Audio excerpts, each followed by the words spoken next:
Today's local and national news from Thailand via the fabulous Pattaya Media Group. And if you'd be kind enough to like and subscribe, here's a tip for you to get the very latest news from us every day. When you subscribe, click on the button that says All. And then every day you'll get an update straight from us.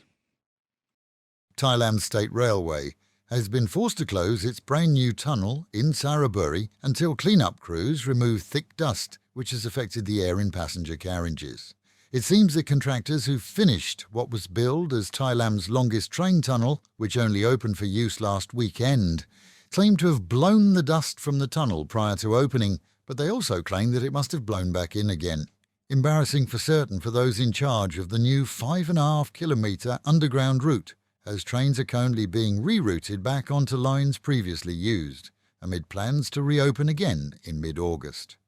In the capital, enforcers from a loan shark company beat a 72-year-old woman who owed them 10,000 baht to such an extent that she came close to losing her sight. Face and body beatings were dealt out by the thugs, who had all been questioned by police. They've been charged with assault, offering illegal loans and using violence to collect. This is at least one of the gang was found to have other warrants out for similar abuse. She borrowed 10,000 baht and was obligated to repay at a rate of 1,000 baht daily for 24 days. The maths is appalling. And in a few moments, in our local news, we have a tale which is well worth sharing with your Thai friends.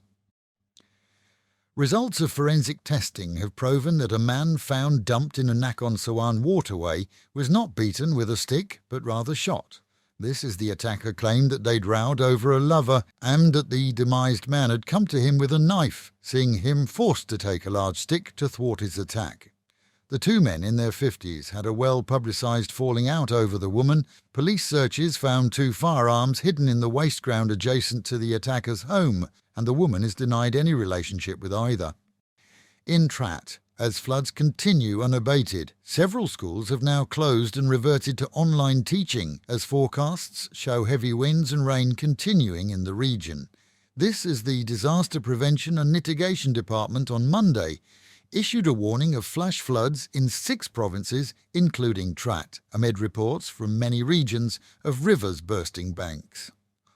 Wily off-duty cops on Phuket came to the rescue of a Russian lady who'd had her bag stolen by monkeys. The area in the centre of the island is famous for its primates that wander the roadways hoping for food.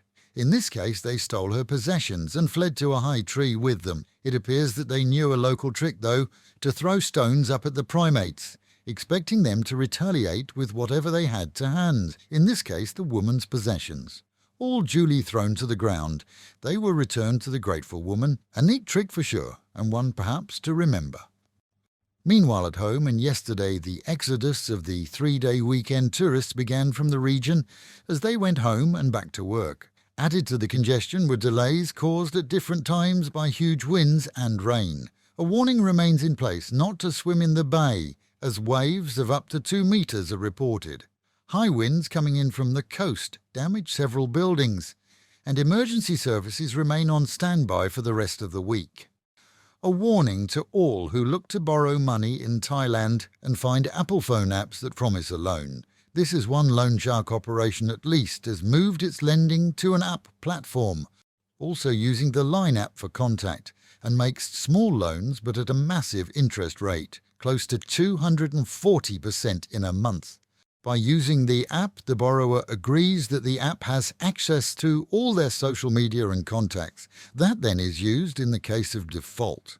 So if the borrower gets a few thousand baht but fails to pay, what happens then? Well, according to one loan shark operation listed on the Line app as JD Diary, they write to the borrower and promise to message all their contacts about the debt, which essentially should be confidential if they were a regular lending institution. Worse, they're also posting on social media, like Facebook, a photo collage with the debtor's social media friends' photographs too. That in itself leads to many thinking that those in the photographs are in debt, which of course they're not. In one instance this weekend we saw our own staff member, who we know not to be in any debt, featured with her name after one of her social pals failed to repay his loan. Best not to use these apps in any way, and copies of all our documents are being forwarded to the police. Johnny D Diary is a company name used by a legitimate company too and is causing severe confusion for many. And with the Met Office promising highs today of 30 degrees dropping down to 25, a cloudy and breezy day with a couple of thunderstorms at any time. Local and national news today from Fabulous 103 FM and Fabulous Pattaya Media Group. And to get a notification every time we release another bulletin or programme, like and subscribe to our channel, Fabulous Pattaya Media Group, by using the link below.